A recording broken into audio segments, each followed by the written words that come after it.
Opinion piece. As a black Muslim sex educator, I see how men need better models of consent.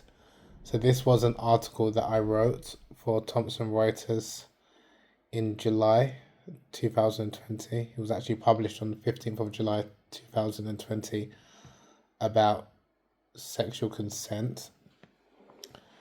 So, I'll read this article for you. I've run workshops on intimacy and consent for men around the world. It's clear that many young men have unrealistic ideas about sex and lack knowledge about how to talk about consent. And this was written by myself, Habib Akande. I'm a sex educator, author, and founder of Rabar Publishers. A man can't rape his wife. Sometimes no means yes, and most women lie about rape. These are some of the things I have heard young men say in my sexual consent workshops. Rape and sexual assault are a pandemic that every young woman must consider, with the World Health Organization estimating that about 1 in 3 worldwide have experienced sexual violence or physical abuse from an intimate partner. But the same is not true for young men. Having run seminars and workshops on intimacy and consent for men around the world, it's clear that many young men have unrealistic ideas about sex and lack knowledge about how to approach conversations about consent. I am fortunate that I grew up in a traditional Nigerian Muslim household with strong role models who gave me a positive, ethical understanding of masculinity and intimacy. But too many men and boys have never had a constructive conversation with other men about relationships. This cuts across all communities but can be an issue in some black and Muslim households due to cultural taboos against discussing sex and relationships. These silences create a moral vacuum which is filled by culture, whether that is sexual objectification in music videos, old tropes of sexual encounters expected after buying a woman dinner or drinks, or most concerningly, porn. The main source of sex education or miseducation for many young men and boys is Pornhub. It is therefore not surprising that some end up with warped ideas of consent, increasing the risk that they may go on to commit sex crimes. Just as safe spaces have been created for women to discuss issues around consent, the same is needed for men. Women need to participate in these spaces too, allowing men to understand things from a female perspective in an open, collaborative way.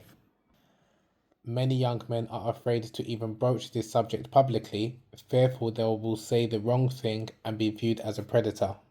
This creates the dangerous situation where many men feel pressured to say the right thing in public, which might not reflect their thoughts and actions in private.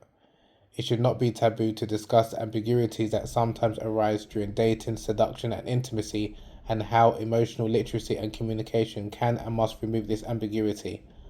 At the same time, it should not be controversial to show that in many cases, things are black and white, and no conceivable ambiguity could justify misbehavior. Many of the men I have worked with are disgusted by sex crimes as the most vocal women's rights campaigner and want to do all they can to stop these offences. In my experience, men are less interested in reading books about these issues, but what they are hungry for are frank conversations. They want to speak to women and listen to their experiences in a safe space without being on the receiving end of sweeping generalizations about men or being held implicitly responsible for what other men have done. To end sexual violence against women, I advise men that they need to speak out more against abuse, hold male perpetrators accountable, and treat every accuser as if it were a close relative of theirs. How would they feel and how would they react? Ultimately, we need to change the culture of male sexual entitlement. Men and boys need to see consent accurately portrayed in films, music, social media, and everything else. Consent education can't be done in isolation.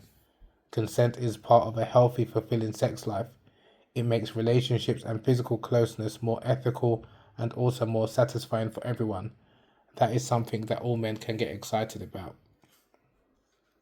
And that is a piece that I wrote for Thomson Reuters about sexual consent and the importance of men, black men and Muslims in particular, having better models of sexual consent, and this is also applies to men in general. But as a black person as well as a Muslim, I wrote it from the perspective of a black person and who's also a Muslim. So that's my article that I wrote on sexual consent for Thomson Reuters Foundation.